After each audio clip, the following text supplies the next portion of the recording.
Greta Thunberg, thank you so much for joining me on the show today. You told people to vote for Joe Biden last year in a tweet, something you don't normally do, you said, get involved in party politics, but you made an exception.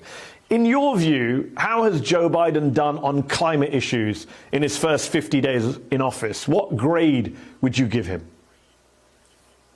Well, you shouldn't take that from me. I'm just a teenager, so I don't have the mandate to sort of give grades like that. My opinions on this doesn't matter.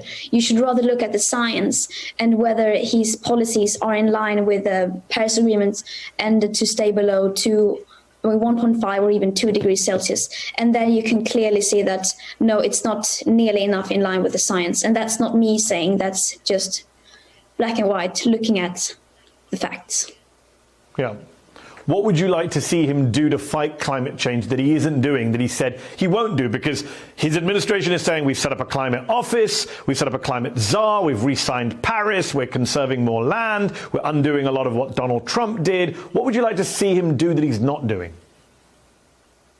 I mean, I understand that it's difficult. And to be honest, I would not want to be in a politician's position right now. I can't imagine how hard it must be.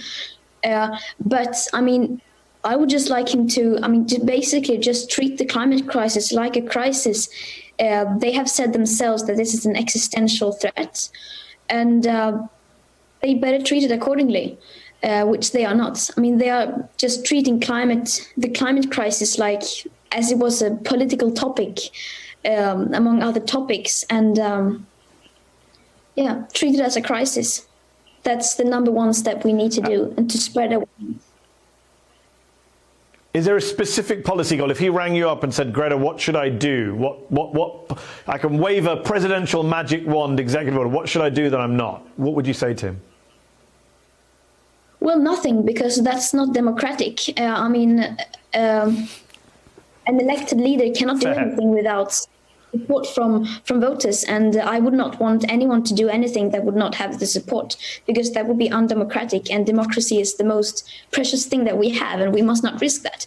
So what we need now is to raise awareness and to create public opinion to treat the crisis like a crisis, because if people are not aware of the crisis that we face, of course they won't put pressure on the elected leaders. So I would just tell him to tell the situation as it is.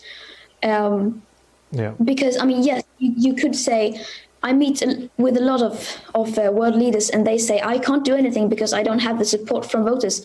Well, how can you expect support and pressure from voters if you are not treating the crisis like a crisis? Since the climate crisis doesn't exist, how can we expect people to want climate action? That's a fair point. Joe Biden's predecessor, Donald Trump, wasn't a fan of yours, and you, like millions of others, weren't a fan of his. After you won Times Person of the Year in 2019, a jealous Trump attacked you and said you need to work on your anger management problem. Shameless conservatives around the world have demonized, smeared, insulted, mocked you, despite your age. That's the kind of thing that most adults wouldn't be able to withstand. But you were just a kid at the time. You're still just a teenager. How have you handled that? Well, I mean, to be honest, I just find it hilarious. You need to be able to laugh at these things, because it is hilarious to see people like that, such powerful people, go after you. It really shows that you are having an impact, and that they wouldn't do it if you didn't. Yes. If you weren't a threat to them. So that you should take as a compliment. Talking of impact, you are certainly someone who has massive impact globally. You inspired millions of children to shut down schools and protest against climate change. In India recently, you had people in India, supporters of the right-wing Modi government there, burning effigies of you and suggesting you were behind some sort of global anti-India conspiracy after you simply tweeted in support of the massive farmers' protests there. I know you have to be careful in what you say, because the Indian government has been targeting activists and friends of yours there. But what was it like seeing that kind of unhinged response to your activism and your voice in the second biggest country on the planet?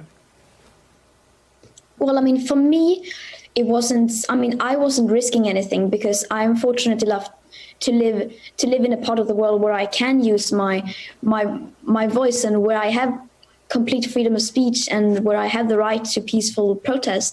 And it just made me just realize how fortunate I am and how privileged I am to be able to use those rights. And it really puts things in another perspective, because we take these things for granted. And in so many parts of the world, people risk their freedom or even their lives just for using these rights, these basic fundamental human rights.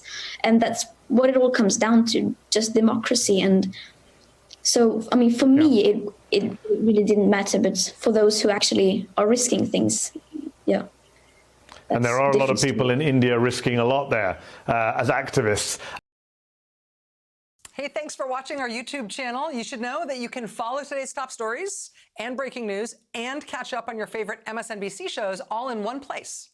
Download the NBC News app today.